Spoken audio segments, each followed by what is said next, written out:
Jabalpur collector Raghavendra Singh समर्थन मूल्य पर धान उपार्जन की प्रक्रिया से बिचौलियों को दूर रखने और वास्तविक किसानों को ही धान की खरीदी सुनिश्चित करने के उद्देश्य से जिला प्रशासन ने एक और बड़ी पहल की है। प्रशासन ने अवैध धान के भंडारण की सूचना देने वाले नागरिकों को नकद पुरस्कार देने की घोषणा की है। सूचना देने के लिए 2 मोबाइल नंबर भी जारी किए गए हैं। प्रशासन ने स्पष्ट किया है कि सूचना देने वाले व्यक्ति का नाम पूर्णतः गुप्त रखा जाएगा। धान के अवैध संग्रहण की सूचना देने वालों को नगद पुरस्कार देने की यह पहल कलेक्टर राघवेंद्र सिंह के निर्देश पर की गई है। इस संबंध में जारी आदेश में कहा गया है कि कुछ व्यापारी और बिचौलिए किसानों से कम मूल्य पर धान खरीद कर या अन्य जिलों से लाकर इसे फर्जी तरीके से किसानों के नाम पर उपार्जन केंद्रों पर बेचने का प्रयास करते हैं।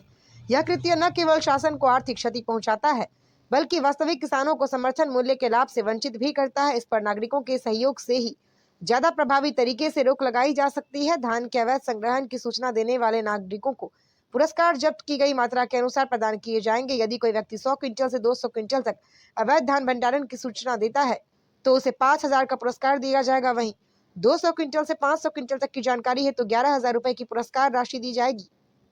इसी प्रकार 500 क्विंटल से भी अधिक धान के अवैध संग्रहण की सूचना देने वाले सूचनादाता को 21,000 रुपए का नकद इनाम दिया जाएगा। रिपब्लिक रिपोर्ट चैनल के लिए जुबेर शेख, जबलपुर की रिपोर्ट। धान खरीदी में प्रायः एक समस्या ये आती है कि मतलब किसानों से बहुत सस्ते दर पे खरीद के धान जो है और उसको फिर बाद में उपार्जन समितियों में उसको बेच दिया जाता है। तो इसमें किसानों को भी नुकसान होता है और बाकी उपार्जन का लक्ष्य ये है कि किसानों को सही रेट मिले, न कि बिचौलियों को। तो इसके लिए ये एक योजना है जिसके अंतर्गत अगर कोई हमें 100 क्विंटल तक का अगर सूचना देता है कि अवैध भंडारण कहीं किया गया है सिर्फ और सिर्फ उपार्जन केंद्र में बेचने के लिए, तो उसको 5100 रुपये, 100 से 200 क्विंटल अगर किया हुआ है तो 11,000 और फिर 200 से 500 क्विंटल तक किया हुआ है तो उसको 21,000 रुपये का राशि जो है हम लोग उपलब्ध कराएंगे इनाम के तौर पे। उसका जो व्यक्ति हैं उनकी सूचना गोपनीय रखी जाएगी। उनके इसके लिए 2 नंबर भी जारी किए गए हैं, CVG नंबर, उस पर वो अपनी सूचना दे सकते हैं। सर, अभी पिछली बार भी धान खरीदी को कुछ किसान रह गए जिनका अभी तक भुगतान नहीं हुआ है, उसको लेकर भी कुछ है इसमें?